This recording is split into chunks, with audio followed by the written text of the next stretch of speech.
Okay. Yelena, one more clap for me. Perfect, thank you. All right. And you guys just say something real quick. Now is the time for all good men. Now is not the time for all good men.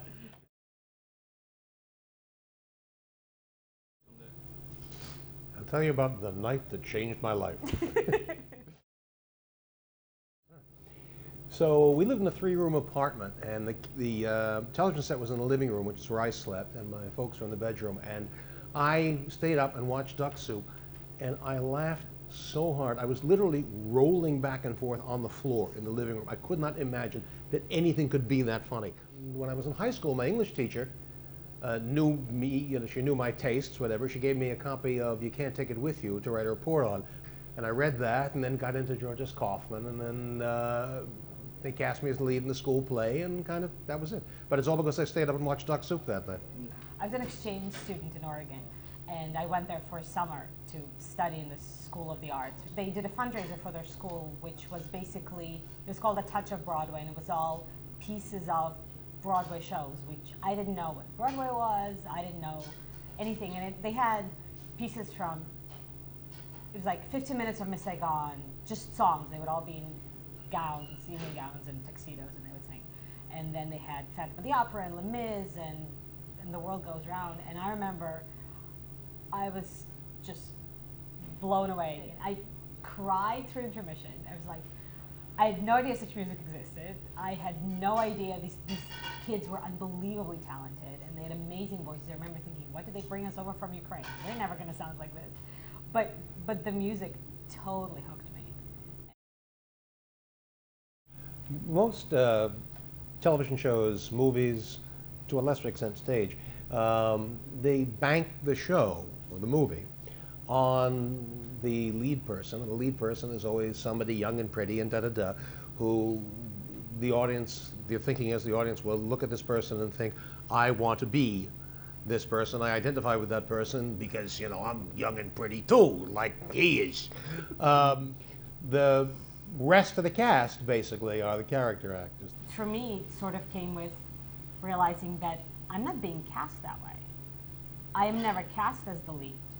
And I think it was not a happy realization that I am not the lead. But at the same time, I realized that leads are boring. You know, the girl suffers and then she gets the guy. Who wants to get the guy? You want to be the flamboyant person, you know, the flamboyant best friend that everybody says, who is that chick? It's really simple, the difference in acting on stage and acting on film. Acting on stage is a lot more fun. Acting on film pays better. Next question. Pretty much. Most of the movie takes place in 1967 in Minnesota. And, yeah. But there's a prologue that takes place in the shtetl in the early part of the 20th century, and it's entirely in Yiddish. And it's 3 people. It's Yelena and me and Favish Finkel. And to this day, anytime we meet anybody, they know we're in the movie. They say we always get the exact same question: what did the prologue mean? And we always have the same answer: we have no idea. Yeah. But the characters in the movie are husband and wife, and so everybody assumes we sort of showed up as a husband and wife, and they said, "Oh, there's a husband and wife. We'll take them."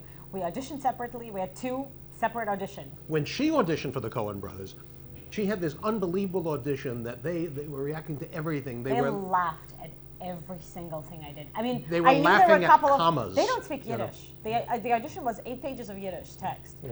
There were a couple of moments that I thought were funny, even if you don't speak the language. They laughed at every single line, which I thought was very strange. Yeah. And he thinks that they liked me so much that they thought, oh, we'll take him. Well, because when I auditioned for them, it was like a Swedish funeral. It was like it was a tomb. It was dead silence. It was nothing. There's Joel. There's Ethan sitting there. That's it. That was not very demonstrative. So I walked out. I walked out and I said, you know, I have 0 chance of getting it. And then we wound up. We both got it. So I figured their thinking was, well, we love her. Might as well take the schmuck along with her. And that's how we wound up in the movie.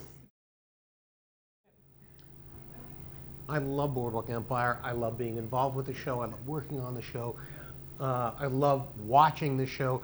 And I just got really lucky to get involved with it. My agent set me up to audition for one character, a small thing, one-shot deal, a guy in a card game, a couple of lines. And then I wound up not getting it, and I was a bit surprised. And then they called me in for something else. I don't remember if that happened once or twice, but they called me in for something else, and I wound up getting the second thing, which was my recurring role, Baxter.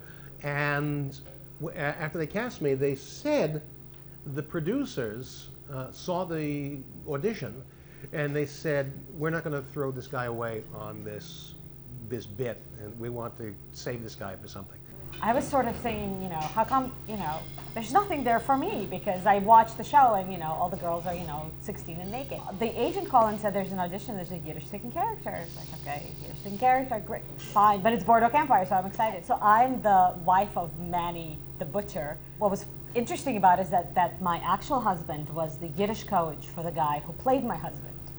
So he was on the set outside, and, you know, when I would blow a Yiddish line, they would yell cut, and I'd be like, crap, I messed up a line. Because you knew I was on headset in the other room. It's like I messed up a line, and they said, oh, nobody else would know. Oh, wait, except, and then I hear the steps going up. It's like, oh, by the way, I was like, yes, I know, I messed up a line.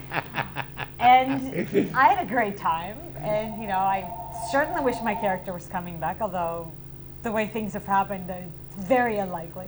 Okay. But I loved it. I loved it.